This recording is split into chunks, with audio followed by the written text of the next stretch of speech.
नमस्कार विद्यार्थी मित्रांनो, स्वागत आहे तुमचं थिंकर्स थ्रू PYQ या सिरीजमध्ये. आजचा विषय आहे पुन्हा कार्ल मार्क्स. प्रश्न तुम्ही बघत असाल की class struggle is conceived by Karl Marx, त्याच्याबद्दल तुम्हाला विचारलंय. तो क्लास स्ट्रगल म्हणजे काय?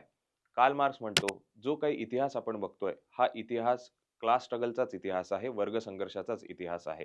तो राजे रजवाड्यांचा इतिहास नाहीये. कारण प्राचीन काळापासून आधुनिक समाजापर्यंत हा क्लास स्ट्रगल होतच आलेला आहे. मग ते प्राचीन काळात तुमचे मालक असतील किंवा गुलाम असतील. त्याच्यानंतर सरंजामशाही काळामध्ये सरंजाम असतील किंवा जमीनदार असतील आणि त्यांच्या समोर असणारे गुलाम असतील किंवा भूदास असतील. आणि आज भांडवलशाही काळामध्ये भांडवलदार असतील किंवा कामगार असतील. यांच्यामध्ये वर्ग संघर्ष हा नेहमीच असतो. फक्त त्या वर्गाची जाणीव होणं जो नाहिरे वर्ग आहे किंवा जो शोषित वर्ग आहे त्याला असणं गरजेचं आहे.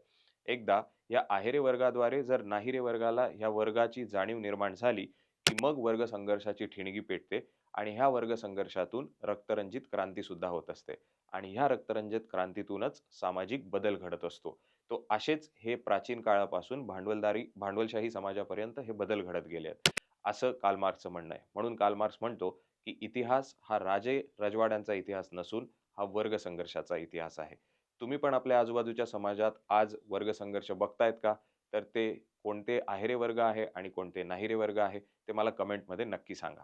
Thank you so much. Shri Mahesh Shinde's Dnyandeep academy, Pune, Chhatrapati Sambhajinagar, Nashik. अधिक माहितीसाठी आजच भेट द्या www.ज्ञानदीपअकॅडमी.com. 2013 पासून सलग 9 स्टेट टॉपर्स देणारी निर्विवाद यशस्वी निकालाची परंपरा.